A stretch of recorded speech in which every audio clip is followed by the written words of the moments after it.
चंडिका प्रासादिक नाट्य मंडळ वरवडे वरचे सविनय सादर करत आहोत। रमाकांत पायाजी लिखित विलास विचारे दिग्दर्शित 2 अंकी सामाजिक नाटक आघात आघात आघात।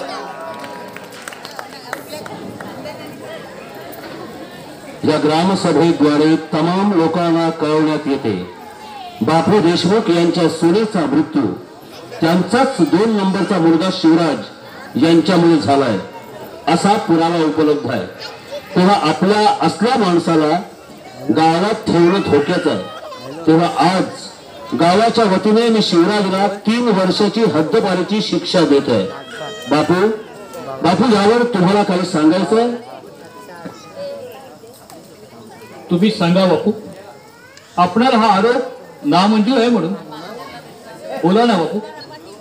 माझ्या हातून असं कृत्य घडणं तरी शक्य आहे का? ताई बोला बापू।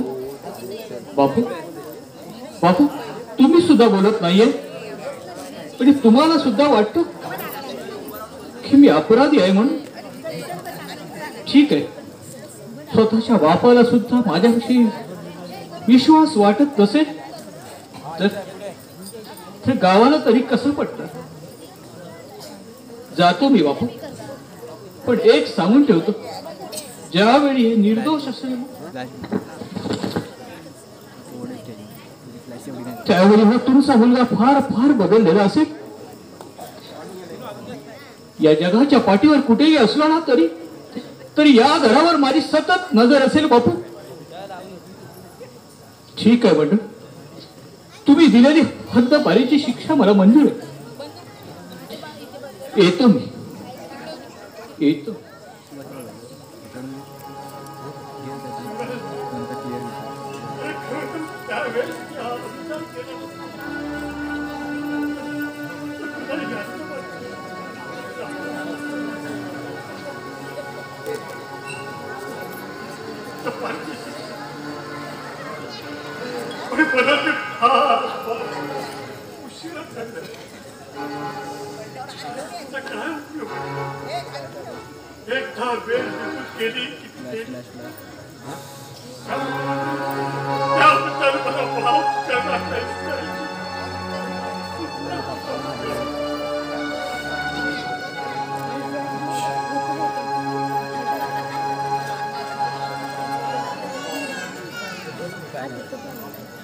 मी तुम्हाला किती वेळा सांगितलं की मागच्या आठवणी काढून जीवाला त्रास देऊ, पण तुम्ही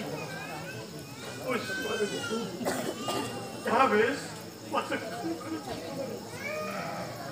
शिवानीचा मृत्यू माझ्या मनावर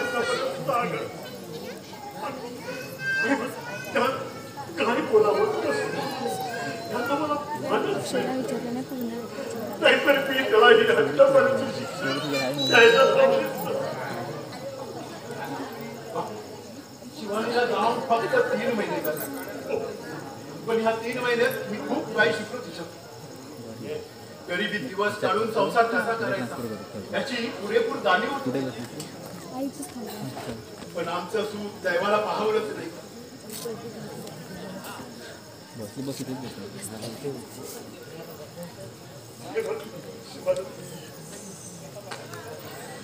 सागरी माणसं जीवाला आवडतात आणि मग तो त्याला आपल्याकडे घेऊन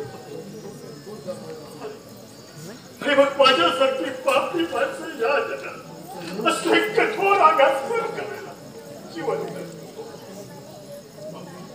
तो बापू खरा दोष आहे तो माझ्या कर्माचा। अहो, मी जर तितका पुण्यावर असतो तर माझ्या प्रिय पत्नीला व हयात असून स्वतःच्या भावाला मी कधीच पारखा घालून नसतो। हे सगळे मला नशिबाचे भोगत आणि ते माणसाला बोलावेच वाटते। अरे शिवराज बद्दल त्या वेळेस मी अशी अजूनही कृत्य केलं तर हा आता पेशो ठेवला लागला। अरे मुलांचं भवितव्य आई वडिलांनी घडवायचं पण ती एक बाब असा की माझ्याच मुलाचं आयुष्य मी माझ्या हाताने उद्ध्वस्त करून टाकलं। शिवराजच्या जीवनाचा विध्वंस व्हायला कारण बापू मला खात्री आहे की आपला शिवराज परत या घरात आल्याशिवाय राहणार नाही. त्याच्यानंतर आज येईल उद्या येईल अशी ती आज वर्ष पाहिजे माझ्या त्या आशेला परत असं वाटत तो येईल पण कधी या बापूचं प्रेम ज्यावेळेस सरनाव चढत त्याच वेळेस. बापू काय बोलतात तुम्ही?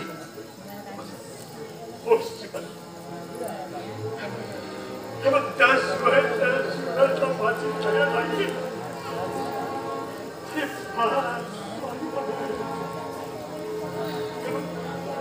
दुसरं माझं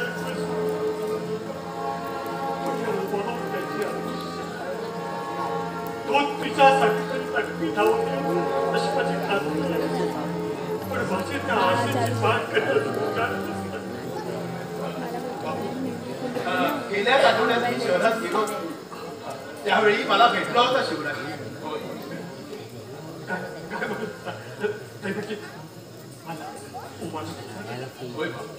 अगदी मन मोकळेपणाने बोलला माझ्या शिवराज. मला म्हणाला बापू मला विचारलं म्हणून सांग आणि म्हणाला कधी पैशांची गरज भासली तरीही सांग. आपल्याला त्याच्याकडचे पैसे तो जिथं असेल तिथं सुखी असला म्हणजे बर काय करतो सध्या ते तुम्ही मला विचारू नका बापू. नाही म्हणजे मला ते तुम्हाला सांगणं जमणारी नाही आणि तुमच्याशी खोटंही बोलता येणार नाही. सपोज अरे आई वडिलांच्या हाताबाहेर गेलेला मुलगा बाहेर काय धंदे करतो हे कल्पनेनं जाणू शकतो बापू. तो आता हा आपला पूर्वीचा शिवराज राहिला नसून एका आज बुगारी क्लबचा मालक बनलाय. हो तुम्ही आम्ही उभे आहेत जितका पहिला नसेल ना तितका तो एका महिन्यात कमावतोय बापू. त्याचं नशीब त्याच्यावर आज जरी त्याच्याजवळ कितीही पैसा असला तरी तो परिणामी त्याला खात्यात हे त्याला खूप पाहिजे. हे बघ आपल्याला गरिबी दिवस काढावे लागले तरी सुद्धा पण त्याच्याकडून एक पैसा सुद्धा घेऊ नको. कारण त्याच्याकडे जे आज पैसे आहेत ना त्यात काही लोकांच्या शिव्या आणि ते पाप आपल्या माती बसायला. हो पण बापू आताच्या युद्धात पाप पिण्याचा विचार कोण करतो? हे बघा तरी सुद्धा मी तुमच्या शब्दाबाहेर नाही आणि आता मला नोकरी लागले त्यामुळे त्याच्याकडे पैसे मागण्याचा प्रश्नच येत नाही. हो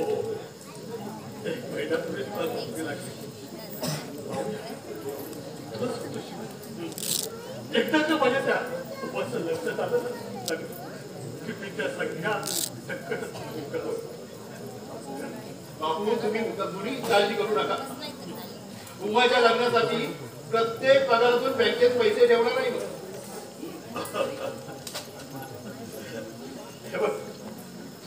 माझा पूर्ण अरे हो तुला ही नोकरी मिळावी त्या टेकडीवरच्या शिवनाथाला मी एक नवस बोलतो तो नवस आपल्याला लवकरच लवकर भेटला पाहिजे. पण त्यासाठी मी काय करतो माहिती ना थोडं हो या अरे हो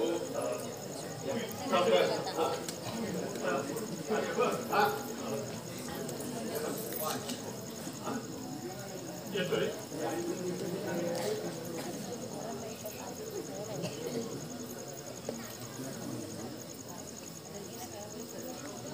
उमा.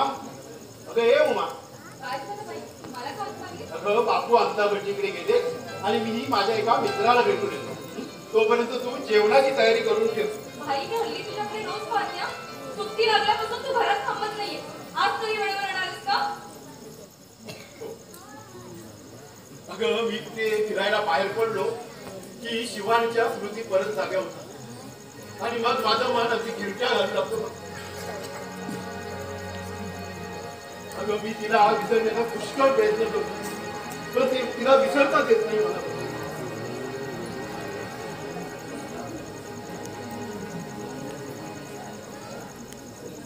तिच्या आठवणीने मी फार व्याकुळ होत होतो. खरंय बाई, बहिणीच्या आठवणी एवढ्या लवकर तरी विसरता येणार नाही. कारण बहिणी म्हणजे तुझ्या जीवनातील एक पहाड होती, एक आघात. तिला इतकं महत्व देऊन भागत नाही. शिवानी माझ्या जीवनातून कायमची मनाला अगदी चटका लावून पण उमा, मला तिच्या मृत्यूचा कोडा शेवटपर्यंत उलगडलं. आजारपणा किंवा एखाद्या अपघातात गेली असती तर मला त्याचा फार दुःख वाटलं. पण तिने आत्महत्या करावी हेच मला काही समजलं नाही. खरंय, तिने आत्महत्या केली की घातपाताचा प्रकार हे देवाकडे सोडलं. पण पोलिसांच्या मध्ये तरी तिने आत्महत्या केली हे सिद्ध झालं. आणि त्याच्या मुळाशी शिवराजचा हात असल्याचं सिद्ध झालं. हे बघ, मला तरी वाटत नाही शिवराजचा ह्याच्यामध्ये हात असेल. आपला शिवराज निर्दोष आहे. खरंय, लाखांसमोर सांगून चालणारा हा शिवराज असं काही कृत्य करेल म्हणजे अशक्य कुठेतरी गोष्ट आहे. पण भाई, मला वाटतं आता तू लग्न करायला हवं. यातच तुझं सुख आहे. माझं सुख, अगं माझं सुख शिवानी बरोबर कायमच निघून गेलं. आणि त्या सुखाचा मी कितीही शोध घेतला ना तरी ते मला परत मिळणार नाही. पत्नी सुखाचं भाग्य माझ्या नशिबी नसताना मी त्या भाग्याचा हव्यास करणं फार कठीण गोष्ट. जाऊ दे मग, आता यापुढे तुझ्या लग्नाचा विचार करायला हवा. काय माझं लग्न? मी नाही आहे एवढंच लग्न करणार आहे. अगं, तोंडाने बोलायला फार सोपं असतं पण ते आचरणात आणणं फार कठीण असतं. हे बघ, तरुण मुलींना कधी ना कधी बोलावर टाळावंच लागतं आणि ते पण अगदी योग्य वेळी. आणि एकदा का लग्न त्यांचं झालं की मागे कसल्या कटकटी उद्भवत नाही. आणखीन कसल्या कटकटी? अगं, मुलगी वयात आल्यावर प्रेमाच्या त्रिकोणात अडकण्याचा जास्त संभव असतो. उमा, तुला सांगतो, हा प्रेमाचा कोश विणायला फार सोपा असतो. पण हे जाळं पूर्ण झाल्यावर त्यातून सही सलामत बाहेर पडणं फार कठीण असतं. अगं, नियतीचा तो शापच असतो प्रत्येक प्रेमिका. यावर तू विचार करशील अशी मी अपेक्षा करतो. पण मी जरा बाहेर जाऊन येतो.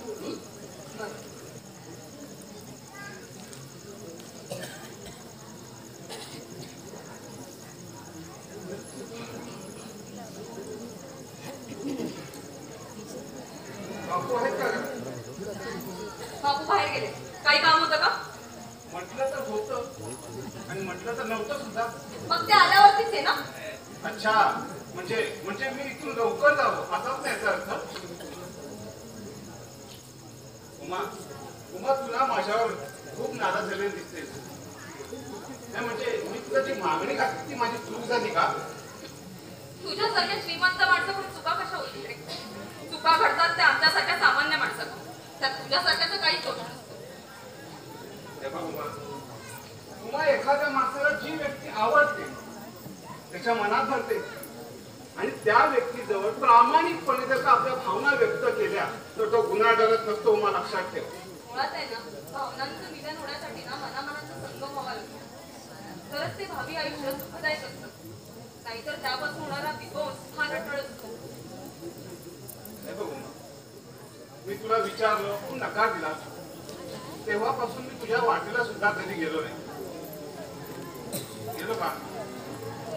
पण मी तुला नकार दिला त्यामुळे बापू आणि भाई मला नको नको ते बोलले. त्यामुळे माझ्या मनात झालाय त्रास याची तुला काही जाणीव आहे? पण मी तर बापूनी भाईना काहीच बोललो नव्हतो. पण अशा गोष्टी लवकरच षटकरवी लागतात त्याची तुला जाणीव असायला हवी होती. आणि तुझ्यासारखे माणसं तर पैशाच्या जोरावर मुली सुद्धा खरेदी करू शकतात. एखादा मौल्यवान वस्तूसारखा. उमा, तू माझ्याबद्दल खूप गैरसमज करून घेतलाय.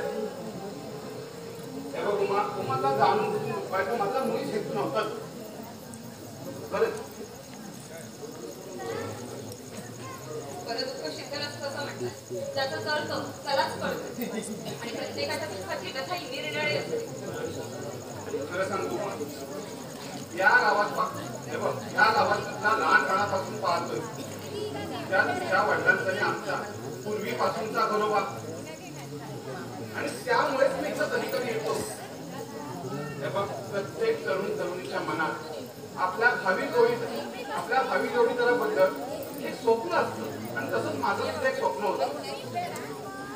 अगं मग तुझ्यासारखी सोडवण पत्नी जर का मला लाभली असती ना तर माझ्यासारखा भाग्यवान निष्ठालो असतो. पण ते दैवाला मंजूर नव्हतं. तुला सांगतो ना काही माणसं जन्माला येतात ना ते अपेक्षा होण्याचे प्रत्येक सहन करण्यासाठी. सगळ्या सावकार पुत्राला आम्ही नेहमी कुणी देतो आणि पैशाच्या जोरावर हवं ते सुख प्राप्त करू शकतो. हे बघ उमा, जर का माणसाच्या इच्छेप्रमाणे त्याला मिळालं ना तर तो सुखी आणि समाधानी होतो. आणि जर का उलट त्याच्या मनाविरुद्ध त्याला काही मिळालं तर त्या उलट त्याला आनंद न होता दुःखच प्राप्त होते.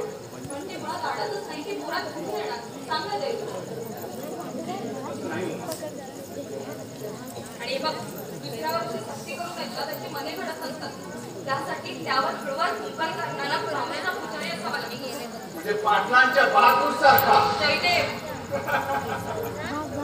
हे बघ मग उशिरा का होईना पण माझ्या नकाराचं कारण मी शोधून काढलंय. हे बघ उमा, यातलं बापून खाईना कळलं नसेल तर मी काहीच सांगणार नाहीये. पण एक गोष्ट ध्यानात ठेव उमा, प्रेम या अनेक अक्षरांचा अर्थ ना खूप गहन असतो. आणि बघ तुझं हे पहिलंच प्रेम आहे. त्यामुळे त्यात उतरताना प्रत्येक पाऊल हे सावधपणेच टाकावं लागतं. कारण तिथे जागोजागी ना खास खळगे असतात. म्हणून सदैव सावध सुद्धा राहावं लागतं. आणि त्यातून एकदा का माणसाचा पाय घसरला ना मग त्याच्या वाट्याला येतो ना तो फक्त अधपात.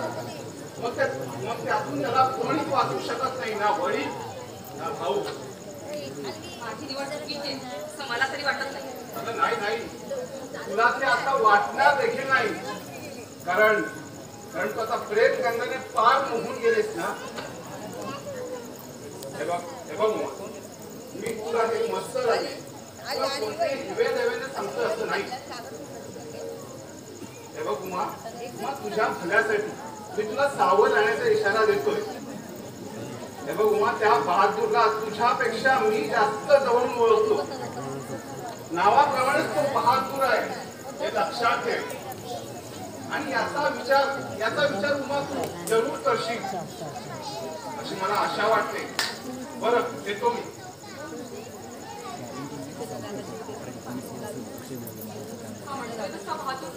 खरंच असं असेल का? नाही, माझा बहादूर असं कधीच वागणार नाही. मला खात्री आहे माझा बहादूर चांगला आहे.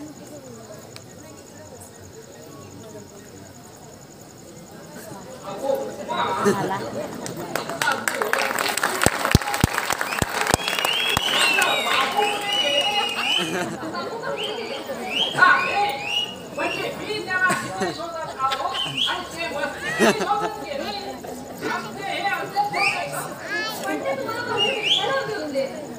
बाहेर कुठे भेटणार ते? अगो मी त्या सावकाराच्या घरी गेलो होतो ना. अगो एक महत्वाचे काम होते आणि आमचे हे असेच होते. अगो माझे कुणी घेतला तर मग आपल्या घरी येऊन जातो. ते कशाला? अगो कशात म्हणून काय विचारते की सगळ्यांचे पाऊल सांगतो. काय? अगो भविष्य. अगो कोणी आजारीकडे पडला ना तर मी पंचांग पाऊस त्यावर उपाय सांगतो. अरे वा, मग तर चांगलंच आहे. मला वाटलं तुम्ही पुजारीच आहात पण तुम्ही भविष्य पण सांगतात. अगो आपल्या या गावात शिवनाचं एकच मंदिर आहे हो. तिथे मला उत्पन्न ते काय मिळणार म्हणून आपण साहित्य बिझनेस करतो. पण यामुळे तुमचं छान चालत असेल ना? अगो छान करते आहे त्यात समाधान मानावे लागते. आणि नाही चालले तर सांगणार कोणा? बरं ते असो. परवा बापूच सांगत होते सोमवारी शिवनाथाच्या मंदिरात अभिषेक करायचा म्हणून. मग तेच विचारण्यासाठी आलो होतो. बरोबर, मग त्यासाठीच ते तुम्हाला भेटायला गेले असावे.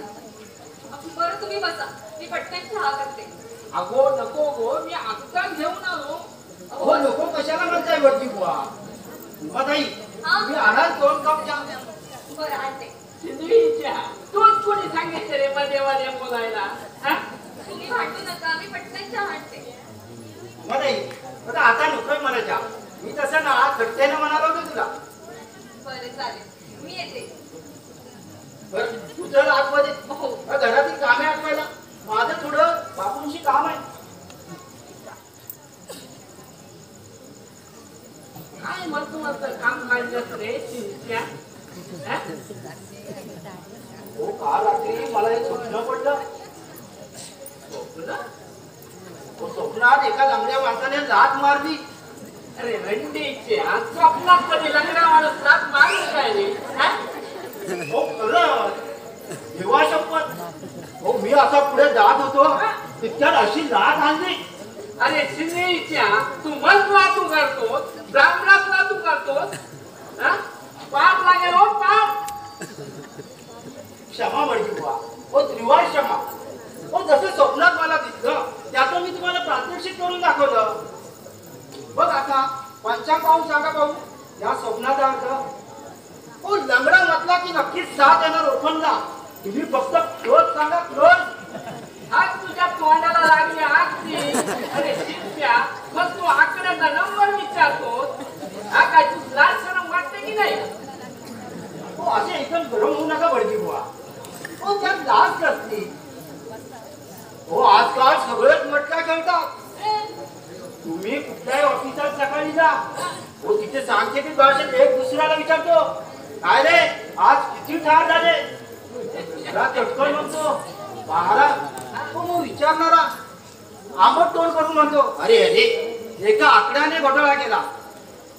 मी 11वर 5 लावले होते. काय रे रंगा तू किती लावतोस बे हा? हो भटजी बुवा आज मी 1 रुपयाचा घेतला आकडा. हो 71 वर आज मी 50 रुपये लावणार आहे. हो 4000 येतील 4000. हो उद्या स्वप्नात नंबर दिसला की त्याच आकड्यावर 1200 रुपये ठोकणार. हो मग 96,000 येतील. मग पोरी करकरीत मारुती कार घेणार आणि तुमच्या घरी प्रथम येऊन तुम्हाला असा गावातून फिरवून आणणार. अरे शिरप्या तू आणि कार घेणार. अरे त्यापेक्षा मला प्रथम एखादी सायकल घेऊन जातो. अहो सायकलीत काहीच राम नसतं. एकी ना तर मारुती कारच घेऊन दाखवीन तुम्हाला. भटजी बुवा तुम्ही माझा ऐका. हो आज 71 वर 5 रुपये खेळा. हो उद्या 400 रुपये ते 400. अरे रणजितच्या तू मटका खेळायला शिकवतोस हा? आग लागली तुझ्या तोंडाला ती. हो कधी कधी तुम्ही आकडा खेळता हे माहित आहे मला. सिंधुलीच्या हे तूच कोणी सांगितलं रे हा? माझ्या नावाची बदनामी करू नको सांगून ठेवतोय. हो आकडा खेळला म्हणून बदनामी कसली द्या. मागे ऐकताना तुम्ही वीट घेणाऱ्या विनाजवळ ना 5 रुपयाचा आकडा घेतला असं विनाने हळूच येऊन सांगितलं मला. शिंच्या हळू बोल हळू. त्याचे काय झाले माहित आहे. अरे मी एकदा शिवनाथाच्या मंदिरात कोणाची तरी प्रसाद घेत होतो. प्रसाद तिसरा आणि झाला दुसरा. त्याचं काय आहे असे चटकन प्रसाद होत नाही म्हणून मी त्यावर 32 आकडा काढला आणि विड्या घेण्याच्या निमित्ताने विड्याकडे हळू 5 रुपये दिले. आणि नेमका तोच आकडा आला. हो हो पण मला का नाही सांगितलं. मी ठोकल्यास ते 25 रुपये द्यावं. आणि पण तू मग कुठे भेटणार त्यावे नाही तर सांगितलं लक्ष करून.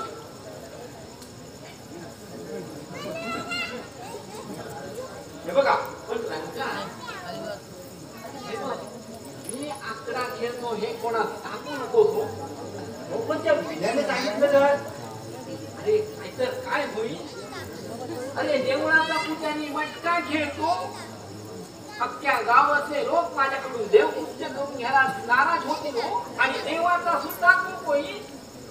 समजला तू. हे बघा वडजी बुवा हो तुमचं हे काहीच नाही. मी असा एक ब्राह्मण पाहिला की रोज रात्री दारू पितो आणि सकाळी उठून देवळात जाऊन देवाची पूजा करतो. मग मला सांगा त्याच्यावर कसं कोप नाही होत देवता. हे बघा हो हे ना सगळं मानवावर अवलंबून आहे वडजी बुवा. मग काय आज कळणार ना 5 रुपयाचा आकडा. हो गेले तर 5 रुपये जातील, झाले तर 400 ची 400. हो महिनाभर देव कार्य करून तुम्हाला पैसे मिळत नाही ना, एका दिवसात 400 रुपये मिळतील. तू सांगतो म्हणून देतो 5 रुपये, पण माझं नाव मात्र कोणाला सांगू नको. नाही सांगा.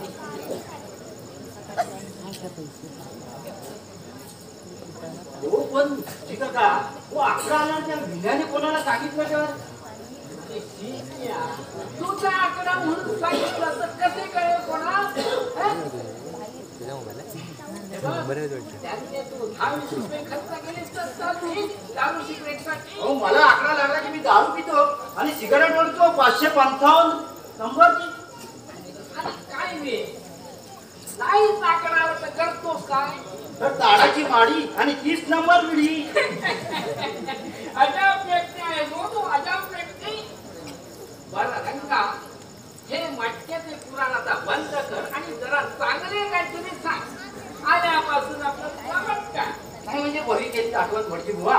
भटजी बुवा हो संध्याकाळी शिवनाथाच्या मंदिराच्या मागे कसली हो रात्रीची भानगड चालू असतात.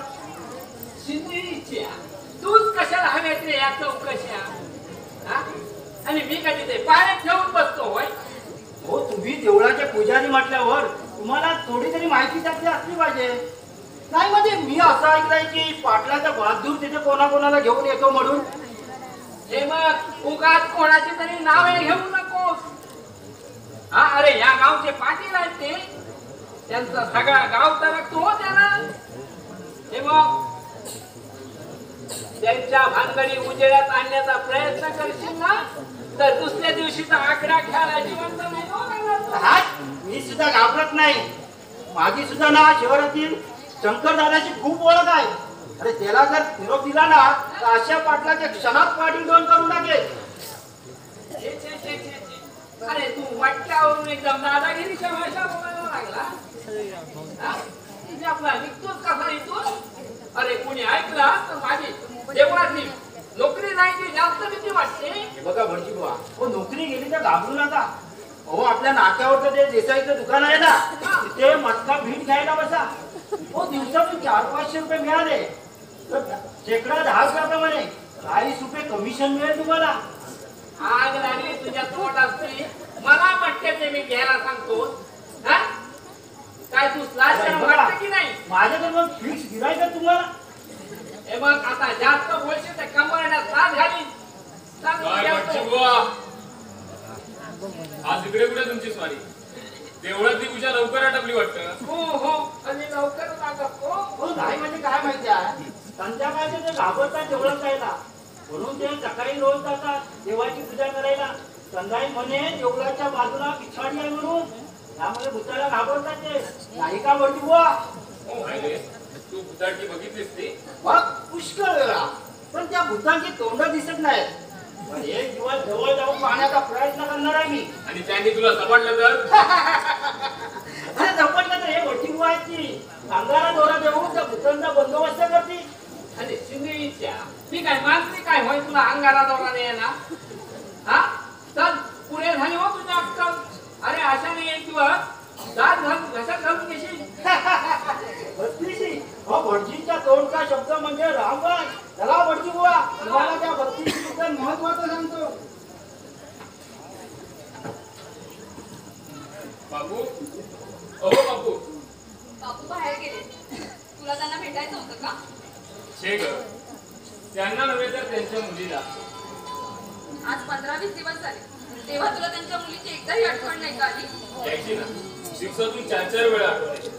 पण करणार काय. परक्याचं धन हवं तेव्हा वापरता येत नसतं माणसाला. पण परक्याचं धन आता काळाचं तुझंच होणार आहे ना. होणार आहे पण अजून झालं नाही. आज गेली 2 वर्ष मी तुझ्या मागे मागे फिरते पण तुला मात्र तसं काहीच नाही. तू सदोदित मला त्या ग्रीष्माच्या विरहात अगदी जाणून टाकतो. अगं यालाच तर खरी प्रीती म्हणतात. विरहाशिवाय जे प्रेम सफल होतं ना त्या प्रेमाला लग्नानंतर ओळखी लागते. म्हणूनच मी तुझ्या कलाकारांना घ्यायचं ठरवलंय. हे बघ मला आता आणखी धीर धरवत नाही. तू बापूंच्या कानावरती घाल आणि मला लग्नाला मागणी घाल. अगं मी त्याचसाठी आलो इथे. बापू आणि भाईला सांगायला. हो. अगं पण त्यांना काय सांगावं, कसं सांगावं याच संभ्रमात पडले मी. तुम्ही आपण दोघांनी म्हणून त्यांना सांगितलं का? काय? मी नाही हं. तूच काय ते सांग, नाहीतर कोणतरी मध्यस्थी बघ. मी काय म्हणते, तू एवढा पुरुषासारखा पुरुष आणि तू का घाबरतोस? अगं नावाने जरी मी बहादूर असलो ना तरी हे असं विचारायची हिंमत नाही होत मला. प्रत्येक प्रेमिकांची अवस्था माझ्यासारखीच असते का गो मग? ते मला माहित नाही. तू तुझ्या एखाद्या मित्रांचा प्रेम विवाह केला असेल ना तर त्याला विचार. हो अगदी तसंच करतो.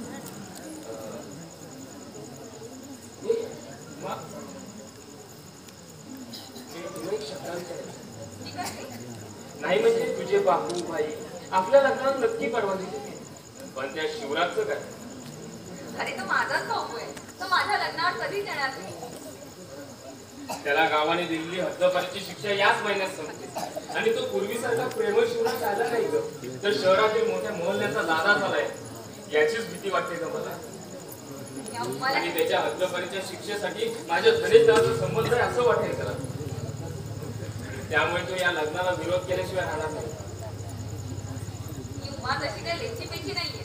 हे बघ, जर माझा भाऊ माझ्या भूमीतव्य आढळला ना तर त्याची मी गय सुद्धा करणार नाही. अगं मला तशी पूर्ण खात्री होती, पण अगोदरच आपलं कडू खाल्लेलं बरं. तू जशी तुझी शंका बोलून दाखवली तशी मला पण एक शंका आहे. अगं विचार ना, बेला शक विचार. शिवराज आणि तुझा धनेश दादा एकमेकांचे दुश्मन आहेत, त्यामुळे तुझा धनेश दादा आपल्या लग्नात आला तर? तसं होणारच नाही. माझा भाऊ म्हणजे तुझा शिवराज समजू नको. माझा भाऊ माझ्या सुखाड कधीच येणार नाही, कारण आम्ही दोघेही आमच्या संपत्तीचे वारस आहोत. पण जर तू माझ्याशी लग्न केलं त्यामुळे तुझ्या धनेश दादाने तुझा वारसा हक्क नाकारला तर? तसा काही प्रश्नच येत नाही, कारण बाबांनी आधीच मृत्यूपत्रामध्ये संपत्तीची समान वाटणी करून ठेवली. मग ते झालं. चल आता तू लवकरात लवकर बापूंच्या आणि भाईंच्या हे कानावर घाल. लग्नाला बरीच उतावळी झाली दिसते सुमा. माझ्यापेक्षा तूच झालंय. तो कसं काय ग? आता ते काय स्पष्ट आणि मोठ्याने सांगू? नको नको, उगाच कुणी ऐकलं तर फेर खेचतील माझी. यात पण तुला भीती वाटते? तुझी नाही ग उमा, या समाजाची. हे बघ मी काय सांगतो ते आता नीट आहे. मी ना गावामध्ये एक नवीन प्रकल्प आणणार आहे आणि त्या प्रकल्पासाठी मी 15 दिवसांपूर्वी मुंबईला जाऊन आलो. सगळ्या मशिनरी वगैरे बघितले. 10 लाखांचा प्रोजेक्ट आहे आणि तो जर सक्सेस झाला तर त्याला नाव काय ठेवणार आहे माहितीये? Uma industries corporation. सर माझं नाव कशाला? अगं तू माझी स्फूर्ती देवत आहे. माझं हे स्वप्न फक्त तुझ्यामुळे साकार होणार आहे. या आनंदाच्या प्रसंगी आपण देवळात जाऊया का? हे नाही हा, उद्या भेटू. हे आजच आहे का? आणि हे बघ मी मुंबईवरून तुझ्यासाठी एक साडी आणली. साडी? हो 1,500 रुपयांची आहे. आणि यासाठी तू कशी दिसतेस ना ते मला आजच बघायचं आहे. पण मी ती नेसू कुठे? कुठे म्हणजे? देवळात. चले तिथे मी नेसताना तुझ्या मनात भरते सत्य विचार आले तर माझ्यावरती केवढी मोठी आपत्ती येईल. नाही ग, तू काय प्रत्येक वेळी मला नाराज करते. तुझ्यासाठी मी किती हौशीने आणली होती ती साडी. तुला जर यासाठी मी आज नाही ना बघितलं तर मला रात्रभर झोप नाही लागणार. ठीक आहे, मग रात्री 2 झोपेच्या गोळ्या घरी झोप. पुढे जाईल ना थट्टा. चल ना मम्मा. बरं ठीक आहे. येशील नक्की येशील ना? हो पुढे. नक्की ये हा. मी तुझी वाट बघतोय. बरं. नक्की? हो. घाबरू नकोस. इथं कशासाठी आला? ते मी बापूंना भेटायला. बापूला की उमाला? दादा दुसरा त्याच्या बहीण म्हणतात ओवाड फोडेल तू. बोल बहादूर, हे बघ तू माझ्या दुश्मनाचा भाऊ आहे आणि हे माहिती असून सुद्धा तू ह्या घरात येण्याचं धाडस कसं केलं? बोल. या प्रश्नाचं उत्तर तुझ्या बहिणीलाच विचार. का वाटला? तिथून जाण्यापूर्वी एकच प्रश्न आणि 3 वर्षाची हद्दपारीची शिक्षा. कुठच्या क्षणी मी या घरात येतो. या घरात जर बापून असेल या आपल्या कोणत्या काढल्याशिवाय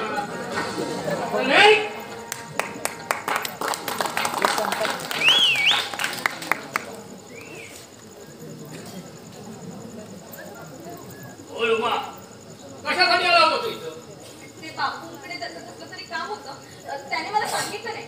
तू बस, मी पटकन चहा टाकते. उमा, अगं चहाच काय, पण घोटभर पाणी सुद्धा तुझ्या हातचं घेणार नाहीये. अरे पण मी असं काय केलंय? चांगलंच ठाऊक. उगाच वेळ पांघरून फेल जाण्याचा प्रयत्न करू नकोस. तू माझ्या मागे असं प्रेमाचे रंग उधळशील अशी वाटत नव्हतं मला. स्वतःच्या भावाची जर कदर असते ना तर माझ्या दुश्मनाबरोबर अशी ती दोस्तीच केली नसती तुम्हाला. अरे पण दादा, तुझा दुश्मन तो धनेश आहे, बहादूर नव्हे. अगं पण तो त्याचाच भाऊ ना, त्याच्या वळणावर गेल्याशिवाय राहणार आहे. पण बहादूर तसं नाहीये रे. तुझं त्याच्यावर प्रेम बसलंय की काय? हो.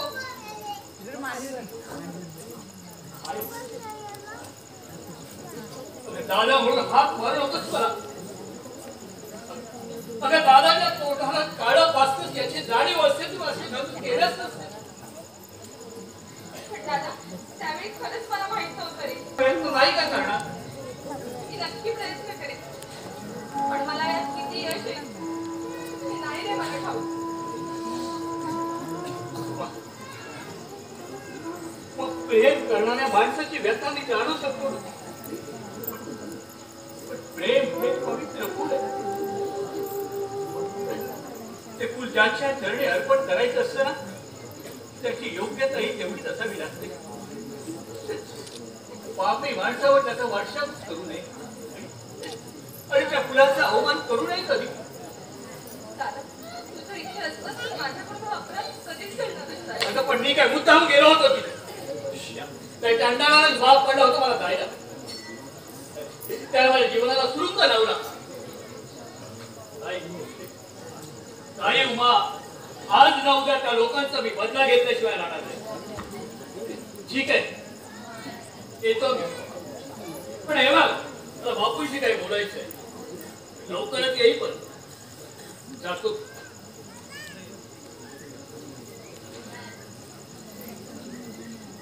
एकीकडे प्रेम, दुसरीकडे भावाची ममता. कशाचा त्याग करून कशाचा स्वीकार. लोक कसं सुन्न झाले. टेकडीवरच्या जीवनाचा आता तूच मार्ग दाखव.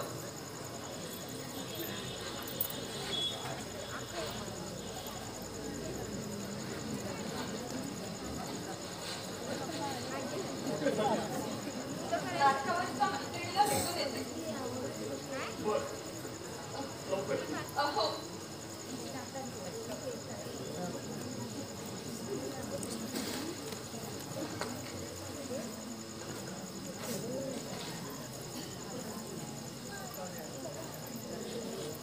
पोहोच करा.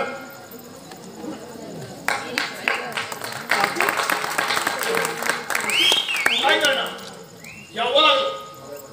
ओ, तुम्हाला 15 दिवसात 50 किलो पाठवले, पण तुम्हाला काही सवड मिळालं नाही. मी माझे काम घटकून मुद्दाम सवड करतो नाही तो. तुम्हाला काही निरोप मिळाला की नाही? आणि त्यावेळी तुम्हाला गरज होती, आता मला आहे. बापू, तुम्हाला एकही निरोप मिळाला नाही माझा? त्याचं काय पाटील? नाही म्हणजे मला सगळे निरोप मिळाले, पण रिकाम्या तुमच्या घरी यायला मला लाज वाटत. आता नाही सोडा तुम्हाला वेळ. हो, त्यावेळेस गरजेला गरज होती की तुम्हाला, आता मला आहे. त्यावेळी गरजेला मग दिवसातून 3-3 वेळा माझ्या घराच्या उंबरडे शिकवलं तुम्ही. या दुनियाचा मॅच उलटा आहे. सरळ सरळ वैद्य मरो. या समाजाची अशीच रीत आहे. असं पडू नका पाटील. हो, त्यावेळेस आमचं हे घर फार मोठी लहान असतो. पहिल्या पावसात कमीच असतो. कदाचित त्याच्यात चिवीठारी सुद्धा झाली असते. पण हे सगळं तुम्ही दिवावून दिलं. आम्हाला पैसे देऊन. पाटील पाटील, खरंच सांगतो तुमचे उपकार कमी कसं द्या. गरजवंतांना पैसा देणं हा पूर्वंबर त्यांना व्यवसाय आमचा. पण काही माणसं काम होईपर्यंत काम झालं की काका वर करतात तुमच्यासारखे. असं म्हटलं नका पाटील.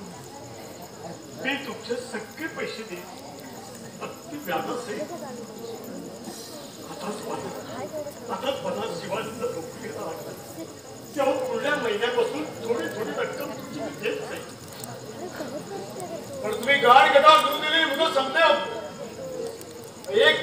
संपले. पैसे देतेवेळी मी तुम्हाला सांगितलं होतं, जर वेळेत तुम्ही पैसे दिला नाही तर एक घर आणि ती जमीन नावावर करून घेईन म्हणून कोर्टामार्फत. मला त्याची पाटील पूर्ण कल्पना आहे. पण सध्या माझा नाईलाज नाही. हे बघा, मला फक्त 3 ते 4 महिन्याची मुदत द्या. तुमचे सगळे पैसे घेऊन मी 3-4 महिने उठचे. 3 दिवस थांबायला वेळ नाही मला. आणि समजा मी थांबलो तर माझे 15,000 रुपये कुठून देणार तुम्ही? काय काय 15,000? हो हो 15,000. मी तुमच्याकडून फक्त 1500. अहो सुट्टीवर का तुम्ही? मी माझ्या हाताने सरळ मोजून दिलं तुम्हाला 15,000 रुपये.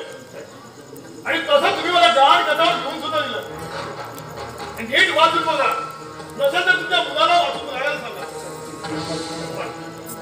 मला वाटतं काहीतरी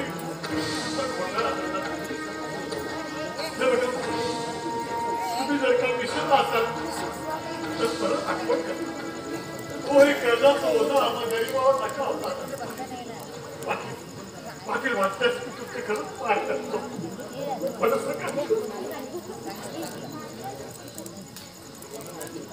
तुम्ही पाया पडला, तुम्ही पैशावर पाणी सोडून निघा असं जर तुम्हाला वाटत असेल ना तर तो दिवस तुमचा भ्रम आहे.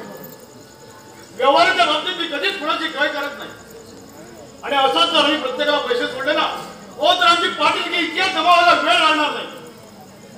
मग बापू काय करता तुम्ही माझ्या पैशात?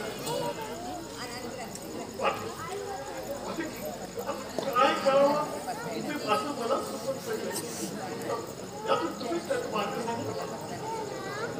माणसाचे ज्यावेळी सगळे मार्ग बंद होतात ना त्यावेळी त्याच्यासमोर पर्याय होतो तो म्हणजे एकच, लिहून देण्याला घाण कर. ही जमीन आणि हे घर माझ्या ताब्यात द्या.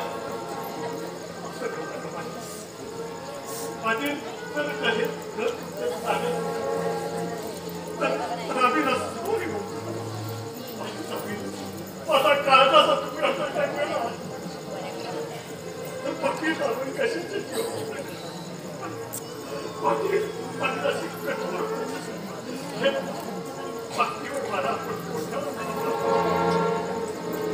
मला तरी कुठे हाऊस आहे ही जमीन ताब्यात घ्यायची. माझे 15,000 रुपये देऊन टाका आणि वाटल्यास व्याज सोडतो मी तुम्हाला. सरळ सरळ सुरू करताय तुम्ही माझ्या पाठी. अहो 1 शून्य वाढून 15,000 रुपये केले तुम्ही. माझी देवाला पडून सांगत देवाला पडून सांगत मी देवधर्म काही मारत नाही. मला पाहिजे तर माझे 15,000 रुपये. आणि आजपासून 1 महिन्याच्या आत जर का तुम्ही माझे 15,000 रुपये मला परत दिले नाही तर कोर्टामार्फत जप्त करून एक घर आणि जमीन नावावर करून घेईन वाटतात. मला सवलत दिलीच देऊ पण जर त्या शिवराजने माझ्याशी घेतलेला वय त्याचा सूड उगवतो असं सांगा तुम्ही. येतो मी.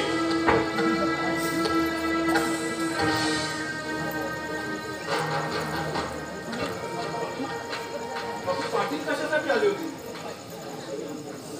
अरे काय सांगतो आपल्या या लोकांना जर सांगतो की आपलं घर रिपेरीसाठी मी त्याच्याकडून 15,000 घेतले. तो तर 15,000 हो 15,000 रुपये पडतोय. ती त्याची एक चाल असायला. अरे आमची जमीन आणि घर विलंबित करण्यासाठी त्याने 1500 वर 1 शून्य वाढवलं आणि 15,000. बापू ही काय भोगलाही नव्हे. 1500चे 15,000 करायला आपण जयदेवला पुढे करून त्याला जाब विचारायला सांगूया बापू. त्या काळात गटावर मी आत्ता दिल्या. काय केलं बापू तुम्ही हे? हो निदान पैसे घ्यायला जाताना मला सोबत घेतलं असतं तर आता हा कटू प्रसंग आला नसता. इतके पैसे आणायचे कुठे आणि ह्या चक्कर तुम्ही कोण सोडवेल बापू आपल्याला? तुला सांगतो हे सगळं करायला कारणीभूत तो शिवराज. तो जर का जन्मजात मेला असता ना. शिवराजने काय केलं तुमचं? धनेश करतो आणि म्हणूनच तो धनेश आपल्याला असा कशाने करतो.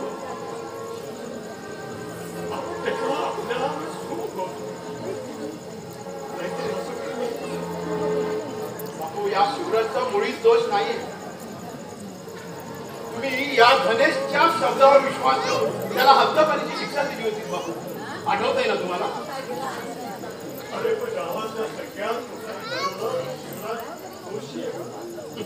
हो हो, 5-10 माणसं म्हणजे सगळी गावातील लोक राहतात. हो, पंचायतीत निवाडा करताना ही 5-10 लोक त्याच्या बाजूने बोलत होती. त्यावरून तुम्ही समजायला आहोत तुम्हाला. गावात राहून गावाशिवाय पत्करणं मला शक्य होतं. म्हणून मोठ्या मुलाला तुम्ही बाहेर हाकलून देऊन उद्ध्वस्त केलं त्याचं आयुष्य. अहो, या धनेश पाटलाची नीच माणसं पैशाच्या जोरावर वाटेल ते विकत घेऊ शकतात.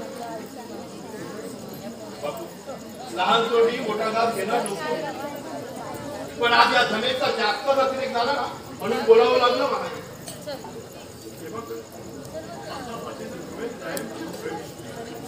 हो, पण त्या फार उशीर झालाय बाबा. शिवराजच्या मनावर आघात होऊन त्याचं मन स्वयं भरकटत चाललंय बाबा. आता त्याला स्थिर रस्त्यावर आणणं ते तुम्हालाच नव्हे तर कोणालाच जमणार नाही. एक वेळ मला मी त्याची क्षमा मागेल आणि त्याला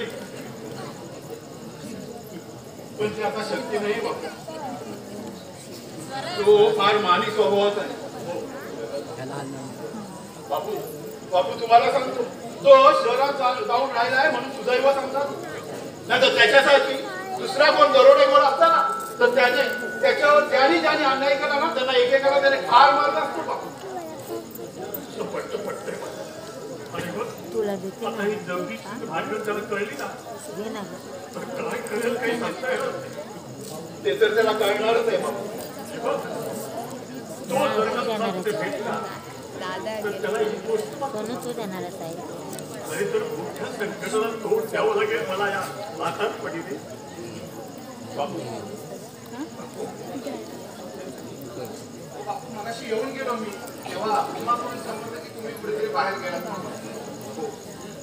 बाहेरच गेलो.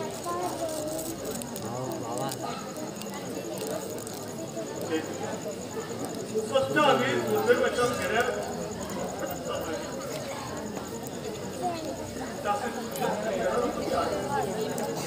काय झालं बापू? सांगा ना. शिवायचा बाप काय म्हणताय? अरे या घर दुरुस्तीसाठी बापूंनी त्या गणेश पाटलाकडून 1500 रुपये घेतले. बरं मग अरे त्या धनेशने त्या 1500वर 1 शून्य वाढून 15,000 काय सांगताय काय?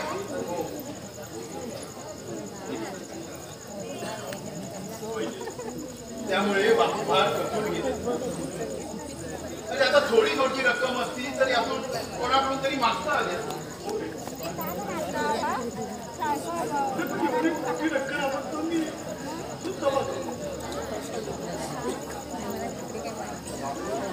तुम्हाला सांगतोय, हा गणेश आहे ना, जाणून बुजून तुमच्यावर अन्याय करतो. जाणून बुजून.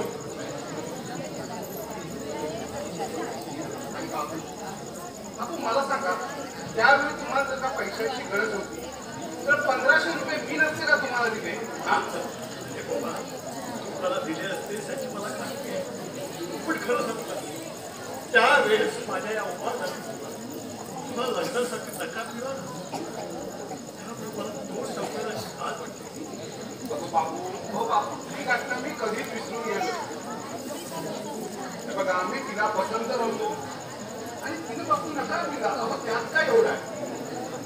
मला सांगा बाबा, जर त्या मुलीचं तिच्या मनाविरुद्ध लग्न केलं हो तर ती सासरी कधी सुखी राहते का? आणि उलट माझ्यासाठी तिच्यावर जर जबरदस्ती केली असती तर ही गोष्ट आयुष्यभर तुमच्या मनाला सलग राहिली असती बापू. मी काय म्हणतो, आता यावर आपण काय उपाय करू शकतो? ते यावेळी मलाही काही सुचत नाही आहे. पण एवढी मोठी रक्कम आता तरी माझ्या वडिलांकडून मिळणं अशक्य दिसतंय. अरे पण मी म्हणतो, आपण पैसे घेतलेच नाही तर त्याला द्याच का? हो बापू, आणि आपण जर पैसे नाही दिले तर त्याने कोर्टातून जप्ती आणली तर ते सुद्धा खरंच आहे. कारण आजच तो 1 महिन्याची मुदत देऊन गेला. जर त्या मुदतीत तू त्याला पैसे दिले नाहीत ना तर खत आणि जमीन कोर्टामार्फत तू ताब्यात घेत आणि बापू तो धनेश तसं केल्याशिवाय राहणारच ते अगदी 100% सांगतो तुम्हाला. तो एक नंबरचा उलट्या काढायचा तो धनेश. बापू यावर एक मला उपाय सुचलाय आणि हा तुम्हाला पडतोय का? बोल म्हणजे तो कोर्टात जाण्यापूर्वी ना आपणच त्याच्या उलट केस टाकली तर. अरे पण ती कशी काय? म्हणजे बघा म्हणजे 1500 रुपये घेतलेत ना त्याचे त्याने 15,000 रुपये केले बरोबर. आणि एक गहाणखत त्याच्याकडे आणि त्याने जी तुम्हाला कॉपी दिली त्याच्यावर 1500 रुपये आणि त्याच्या जोरावर आपण त्याला नामोहरम करू शकतो बघ. अरे त्यावेळेस त्या गडबडीत तुझ्या घरात कसा आनंदात दिला आणि मग त्याची कॉपी घ्यायची विसरून गेलो. मोठा हात केला त्याचमुळे त्याचा ऐकता पावले बघा. तुम्ही असं बघायला नको. बापू तुम्हाला सांगतो आजच्या या जगात ना किती विश्वास असला ना तरी पैशाचे व्यवहार हे डोळ्यासमोरच करावे लागतात. आणि या पैशामुळे माणसाचं होय कधी व्यक्तीला काही सांगता येत नाही बघा. मी काय म्हणतो तू आणि मी आताच त्या गणेश पाटलाकडे जाऊन येऊया. तू त्याला 2 समजूतच्या गोष्टी सांग. म्हणजे तो तुझं मानतो म्हणून त्याचं मन वळवता आलं तरी पण यावेळी असं सांगता येत नाहीये. पण ठीक आहे प्रयत्न करायला काही हरकत नाही. बापू आम्ही जाऊन येतो त्याच्याकडे. बरं बापू आम्ही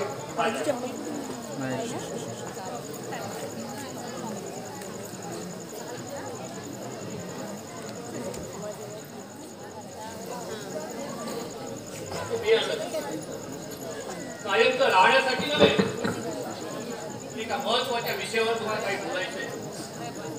फक्त 5 मिनिट बोलू. अरे जन्मताच्या बापाजवळ कसली परवानगी.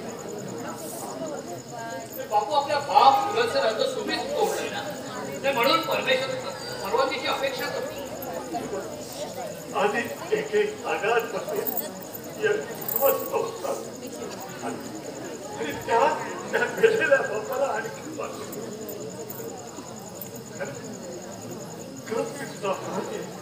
त्याबद्दल तुम्हाला क्षमा करा. तुम्ही काय करता? मुलाने बापाची आज्ञा पाळायची असेल बापाची नव्हे. अरे पण मी एक बाप असा निघतो माझ्या हाताने माझ्या मुलाचं जीवन उद्ध्वस्त करून टाकलं. त्यासाठी तो परमेश्वर मला कधीच माफ कर. मग या जगात परमेश्वराचं अस्तित्व असतं ना तर आपली शिवानी वहिनी या जगातून गेलीच नसते आणि माझी ही अशी जीवनाची परवड झालीच नसते.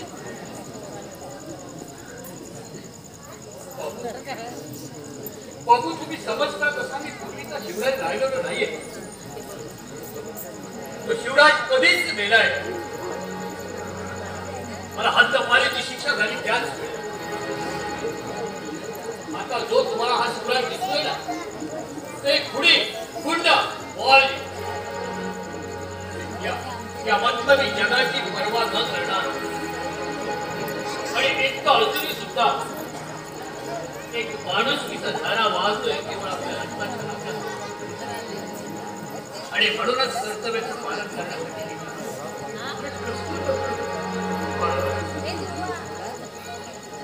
बापू या गावापासून मी किती लांब असतो ना तरी तिथे घडणाऱ्या प्रत्येक गोष्टी माझ्या कानावर येत असतात.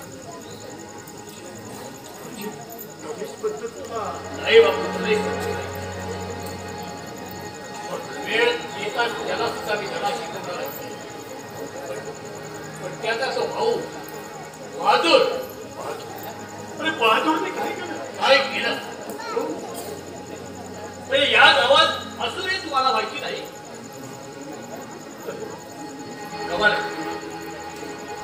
बापू तो बहादूर आणि आपली उमा एकमेकावर प्रेम करत नाही. काय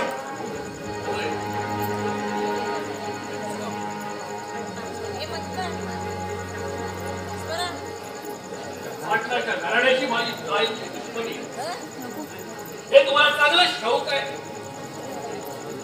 आणि एक सांगतो बापू, आपल्या उमानाच्या बहादूरचा राज सोडला नाही ना माझ्यासारखा कोणी माणूस दुसरा कोणी नाही. येतो मी.